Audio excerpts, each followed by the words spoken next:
बड़ी समाधिस्थ हो गई, रोने लगी और बोले, अक्रूर कन्हैया को मत ले जाओ। क्यों? अहो विधाता तब न कुचित दया, संयोज मिथ्या प्रणयेन देहिना, ताश्चात्तथाविजयं पार्थकं विक्रीडितं तेऽर्थचेष्टितं यथा। अरे ओ विधाता, ओ निर्णयी विधाता, तुम क्या करते हो? लोगों के हृदय में प्यार पैदा करते हो, प्रेम जगाते हो, सौहार्दता बनाते हो और फिर प्राणियों को अलग कर देते हो, आपस में एक करके मिलाते हो। अभिलाषाएं पूरी नहीं हो पाती तब तक तुम अलग कर देते हो। कन्हैया हमको छोड़ करके मत जाओ। अरे देखो सखी, ये अक्रूर कितना निष्ठुर है, कितना हृदयहीन है। इधर तो गोपियां विरह की वेदना में व्याकुल हो रही हैं। हमारे परम प्रिय नंद दुलारे को हमारी आंखों से ओझल कर रहा है। तो कहने लगी, कन्हैया हमको मत छोड़ो। कोई गोपी तो उसके आगे आकर के रोने लगी, रथ के आगे, और कहने लगी, कन्हैया हमको छोड़ के मत जाओ। रोने लगी, कहने लगी, हे कृष्ण कहाँ जा रहे हो प्यारे कन्हैया, यहाँ लाज मेरी चली जा रही है। हमको छोड़ करके विरह की वेदना में तब तो होती है, छोड़ करके कहाँ जा रहे श्याम सुंदर?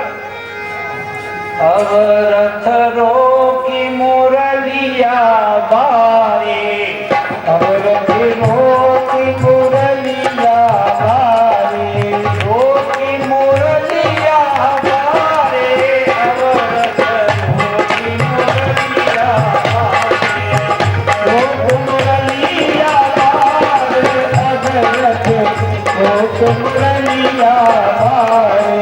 अरे कन्हैया रोको। सूरज रोवे चंदा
को जल के अंदर देखा।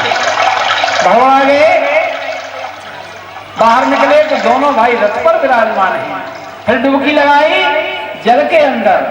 इस तरह से अक्रूर जी की जो संदेह था, शंका थी, उसका निवारण हुआ। अक्रूर जी को पूर्ण विश्वास हो गया, ये तो पूर्ण परमानंद ब्रह्म है, इनका कंस कुछ भी नहीं बिगाड़ सकता। इस प्रकार भगवान मथुरा में पहुंचे हैं और मथुरा जी में प्रवेश हो रहा है। तो सबसे पहले जैसे ही पहुंचे एक धोबी मिला और धोबी से कहा, भैया हमारे ये ग्वाल सखाएं, इनके लिए वस्त्र दे दो। धोबी आज धोबी का काम तमाम किया और उन वस्त्रों को सब उनके लिए भेंट किया। सब ग्वाल वालों ने वस्त्र पहने। अब जो ग्वाल वालों ने वस्त्र तो भाई फिट फौर तो थे नहीं, आगे तो दर्जी मिला। ये सब पूर्व जन्म के खेल हैं। दर्जी से कहा, भैया इनको काट छाट करो, तो उसने बिल्कुल फिट कर दिया। जैसे मिलिट्री के कपड़े हमारे बच्चे ले आते हैं तो उनको फिट करा लेते हैं, तो उनको फिट कर दिया। अब तो बन गई, कपड़े भी हो गए राजशाही। अब चाहिए साहब चंदन, फूल माला।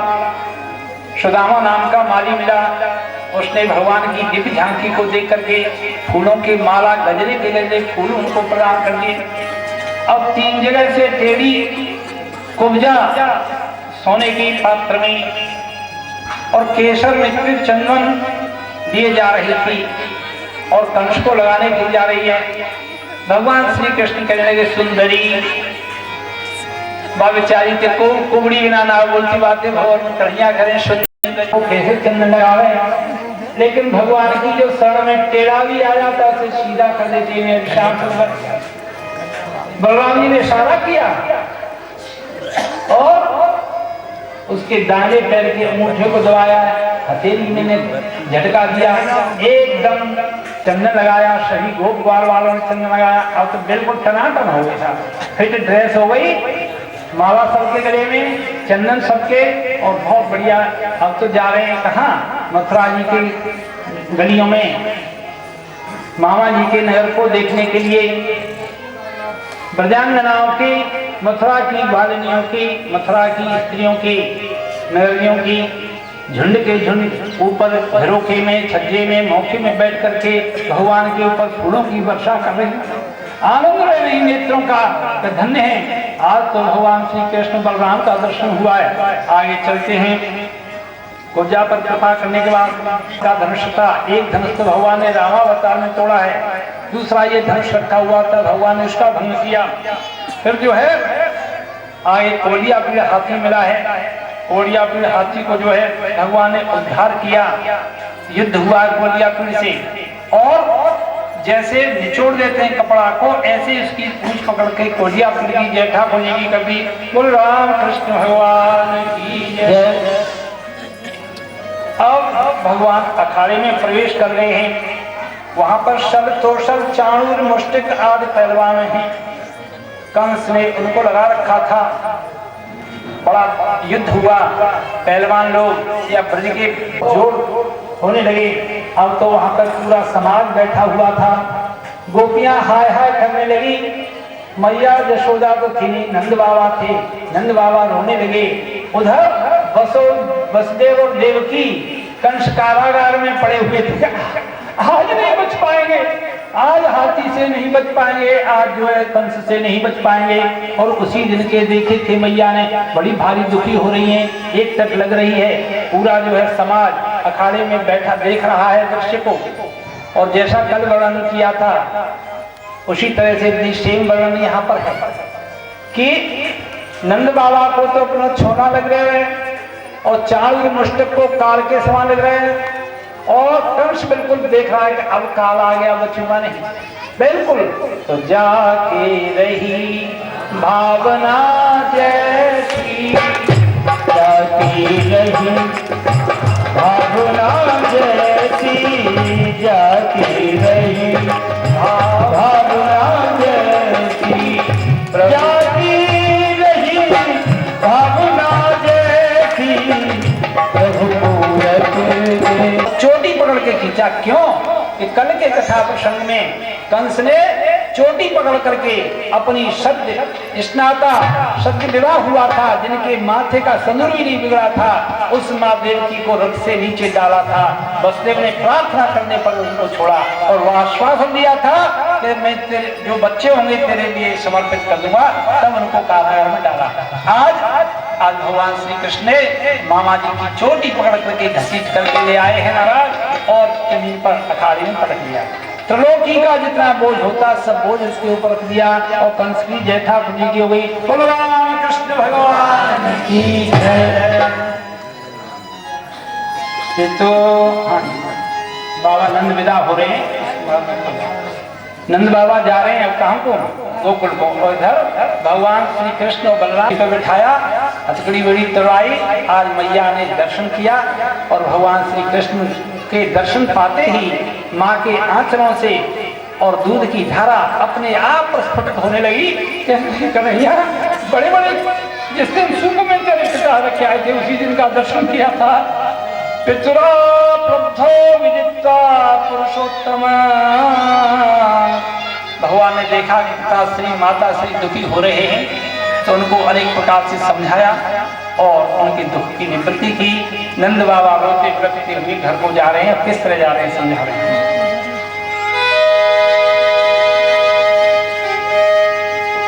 वृंदावन बिहारी लाल की जय। सज्जनों सूक्ष्म नंद बाबा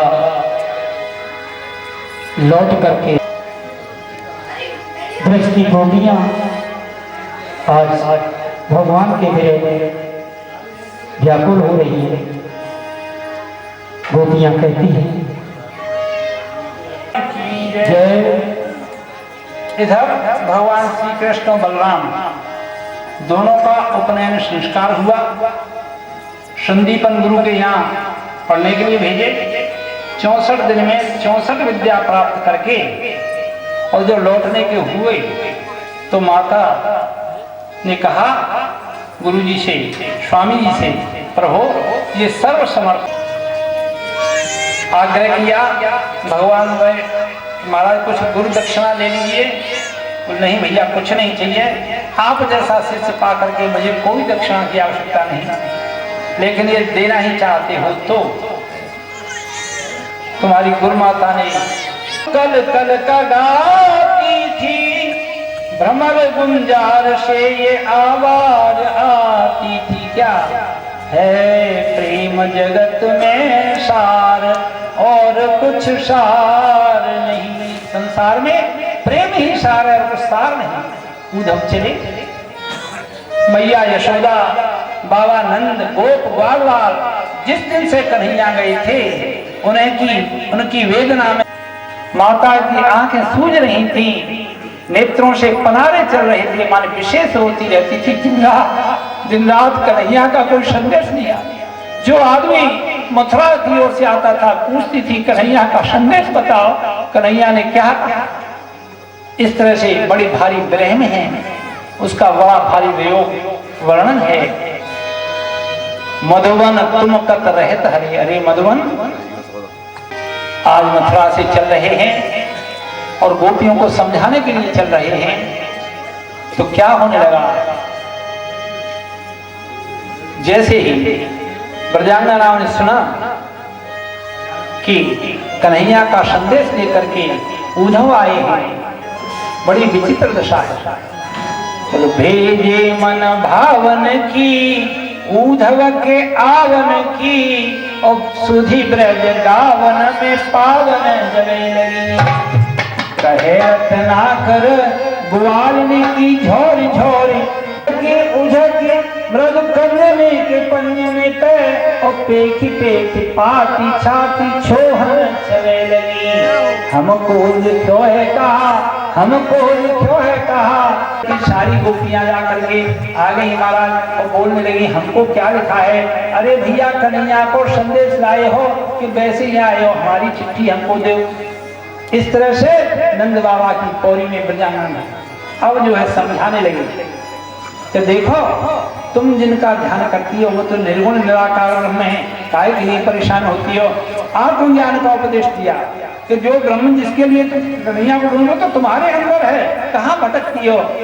तो गोपियां कहने लगी हमें तुम्हारे निर्गुण निराकार ब्रह्म की आवश्यकता नहीं, हमें तुम्हारे अद्वैत सिद्धांत की आवश्यकता नहीं, हमें तो उस कन्हैया की आवश्यकता है जो कुचित किसी भी समय में असमय में हमारे बछड़ों को छोड़ देता था, गाय के दूध को पी जाता था, हमारी मटकी को तोड़ता था, तो उस कन्हैया की जरूरत है हम। अच्छा, और कहने लगे आवत दीवारी बिल खाए ब्रजवारी कहे, अब के हमारे गांव बोधन तुझे बात हमारी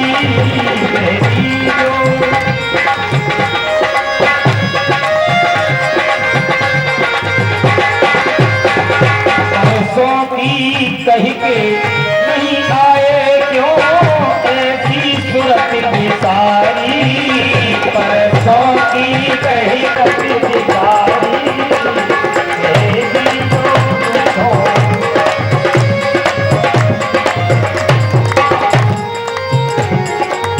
भयो बेरज दिन चरण के, भयो बेरज दिन चरण तुम जो ऐसी दशा दिखाई, ऐसी जो